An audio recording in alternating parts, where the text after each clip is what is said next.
ओगड़ी है वो, और उसकी ओगड़ीता का ध्यान ये रखिएगा कि कब किसको कहाँ क्या प्रदान कर दे, ये वही जान सकते।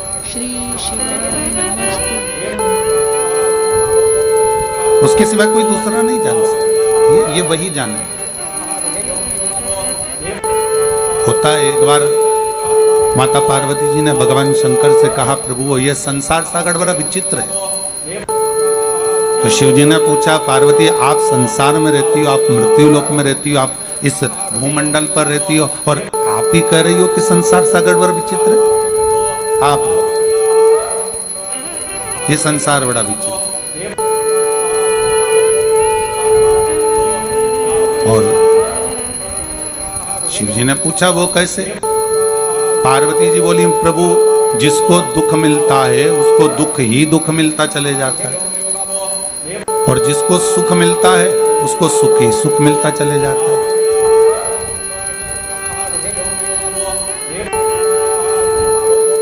अगर दुख मिला तो दुख मिलता ही चले गया, और सुख यदि मिला तो वो सुख मिलता ही चला गया। मेरा केवल इतना सा निवेदन है भोलेनाथ शंभू कि अगर किसी ने मान लो दुख झेल लिया, उसको दुख मिल गया, तो फिर उसको उस दुख से थोड़ा सा तो निजात मिलना चाहिए, थोड़ी तो राह मिलना चाहिए। भगवान बोले, पार्वती एक काम करो, तुम मेरे साथ सबसे पहले तो मृत्यु लोक में,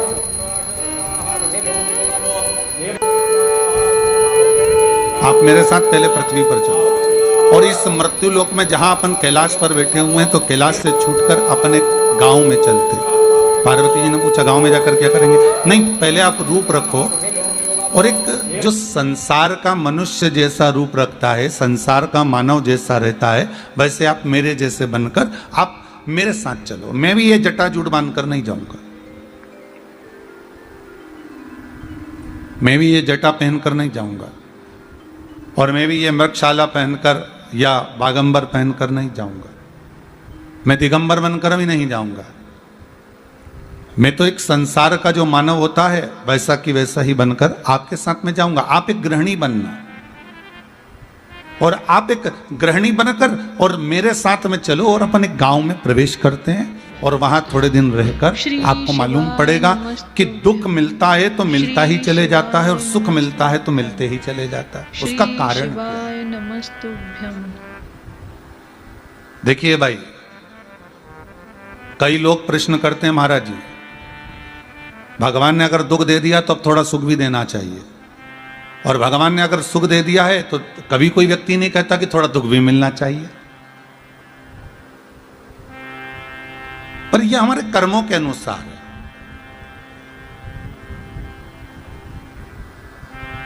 अच्छा, कोई डॉक्टर कभी किसी मरीज को जहर लिखता है क्या? दवाई का लिखता हो कि भाई ये जहर है और आपको खाना है। कभी किसी डॉक्टर ने लिखा किसी मरीज को, जब मरीज परेशान हो गया, हद से ज्यादा परेशान हो गया, दवाई खा खा कर, इंजेक्शन लगा लगा कर, गोलियां ले लेकर, पड़ा पड़ा जब हर तरह से हार गया, तो कभी किसी डॉक्टर ने ये कहा कि अब ये जहर लिख देता हूं और खा लेना? पीछा छुड़ाने के लिए कभी कोई डॉक्टर लिखा हो कि अब ये जहर लिख दिया गया है और आप खा लीजिए? नहीं।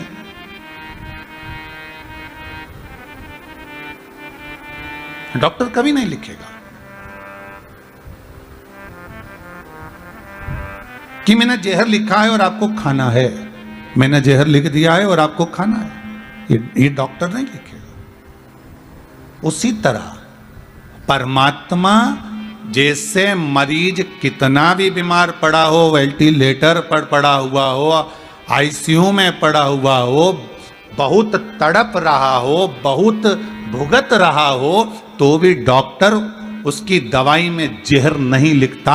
उसी तरह परमात्मा किसी के भाग्य में बुरा नहीं लिखता।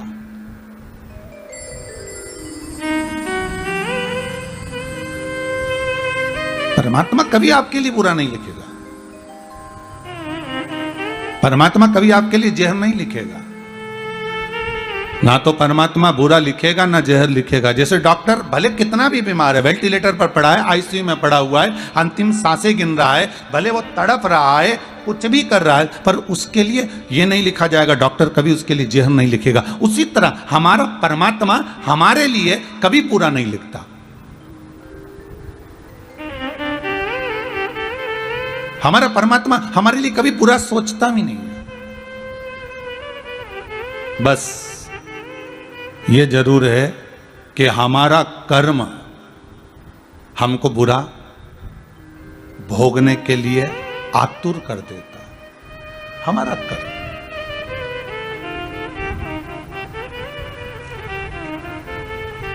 उसने नहीं लिखा बुरा, पर हमको भोगना है। उसने बुरा नहीं लिखा है।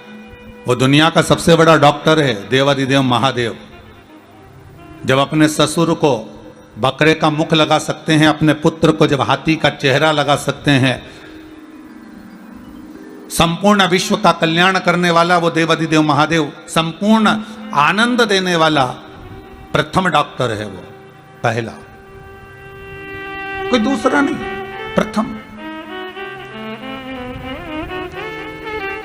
एक डॉक्टर जब अपने मरीज को जहर नहीं लिख सकता, तो वो परमात्मा भी अपने भक्त को, परमात्मा कभी अपने को या संसार के किसी मानव को परमात्मा जब जन्म देता है तो उसको दुख नहीं लिखता, उसको दुख नहीं लिखा। उसने बस इतना जरूर लिखा कि मृत्यु लोक में जाओगे तो कर्म का भोग तो भोगना पड़ेगा। फिर कहूंगा, मत बुरे कर्म कर बंदे वरना पछताएगा, भगवान की आंखों से तू बच नहीं पाएगा, तू बच नहीं पाएगा। संसार में अगर जन्म लिया है तो कर्म का भोग भोगना। शंकर भगवान पार्वती से कह रहे हैं चलो हमारे साथ, और एक गांव में अपने को चलकर रहना है। और दुख क्यों मिल रहा है? सुखी व्यक्ति को सुख ही क्यों मिल रहा है? दुखी व्यक्ति को दुख ही क्यों मिल रहा है? उसका कारण समझ रहे। और शंकर पार्वती को लेकर गए, गांव में पहुंच गए। गांव के लोगों ने पूछा कहां से आए हो भाई? शंकर भगवान बोले बस पास के 7 गांव छोड़कर आए हैं और अब हमने वो गांव छोड़ दिया है, अब इसी गांव में रहेंगे। अच्छा अच्छा, कहाँ रहोगे? ये हमारा झोपड़ा पड़ा है, इसमें रह लीजिए। हाँ भैया। शंकर पार्वती उसमें रहने के लिए गए। पार्वती जी बोली खाएंगे क्या? शंकर भगवान बोले मैं भोजन की व्यवस्था करता हूं, तू जब तक भोजन बनाने की व्यवस्था कर ले।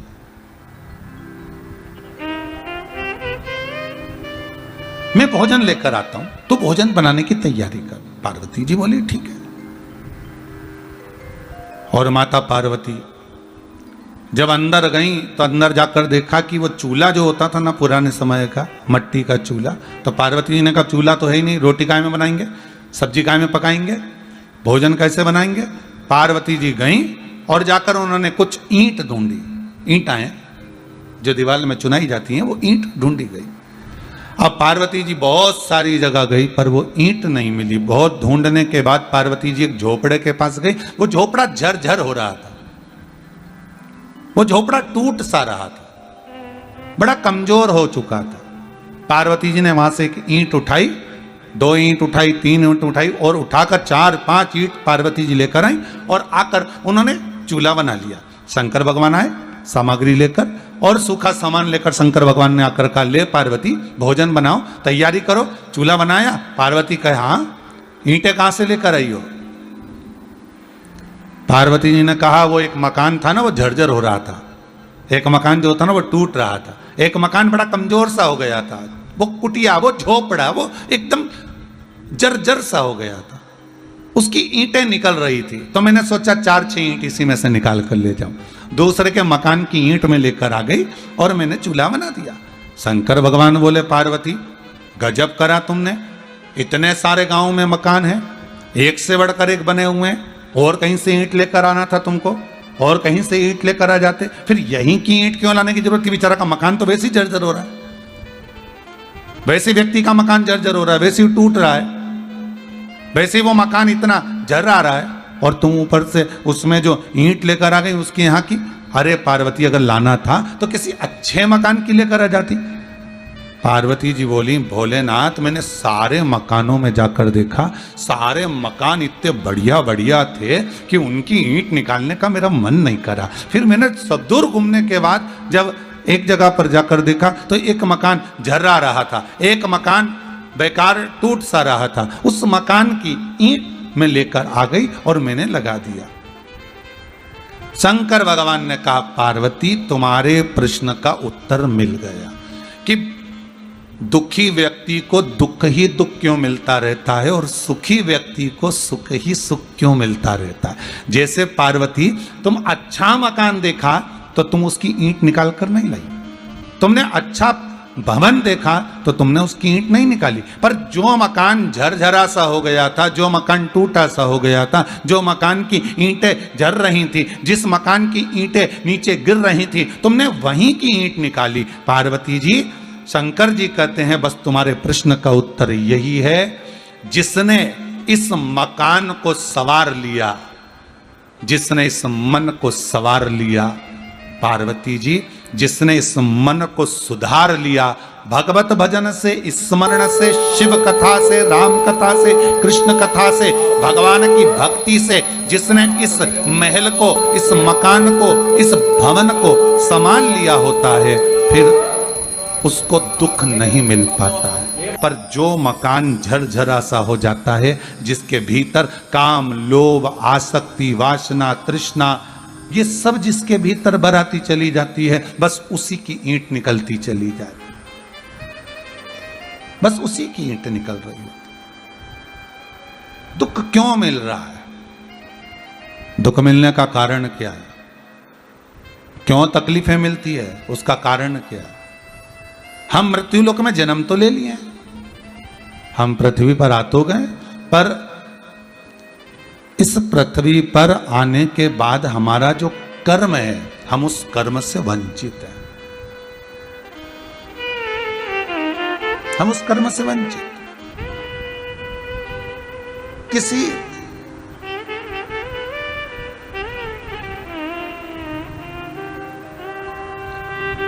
एक व्यक्ति ने गुरु से एक प्रश्न किया, गुरुदेव आप मुझे यह बताइए कि ये साधु, ये सन्यासी, ये तपस्वी, ये साधक, ये उपासक, ये संत अपने तन पर इतनी भभूति रमाते हैं, इतना भस्म लपेटते हैं, तो आखिर क्यों लपेटते हैं? उसका कारण क्या है?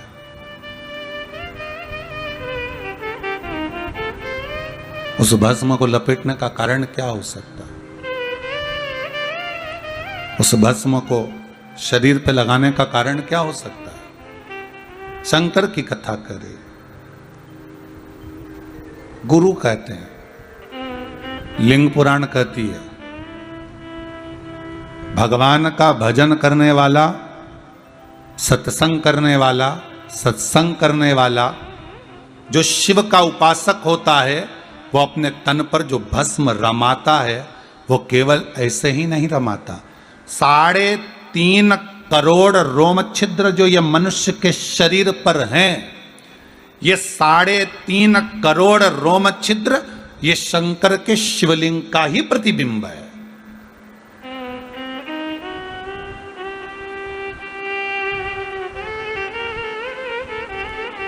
और भस्म लगाकर देखिए, भस्म रमाकर पूरे शरीर पर, ये उन 3.5 करोड़ रोम छिद्र में जो शिव बसा हुआ है, उस शंकर को भस्म का लेपन करता है, भस्म का। ये जो 3.5 करोड़ रोम छिद्र है, ये काय के लिए दिया है? केवल स्मरण करने के लिए। एक दिन में 3.5 करोड़ बार भगवान का नाम आपके मुख से निकलना चाहिए। क्यों संत कहते हैं कि कथा में जाकर बैठो? क्यों कहते हैं कि आस्था चैनल पर कथा आ रही है, फेसबुक यूट्यूब पर कथा चल रही है, अपना मोबाइल लेकर उस कथा का स्मरण करो? क्यों कहा जाता है कि चैनल के सामने बैठकर कथा का रस तत्व ग्रहण करो? क्यों कहते हैं कि कथा को सुनो? उसका कारण क्या होता है?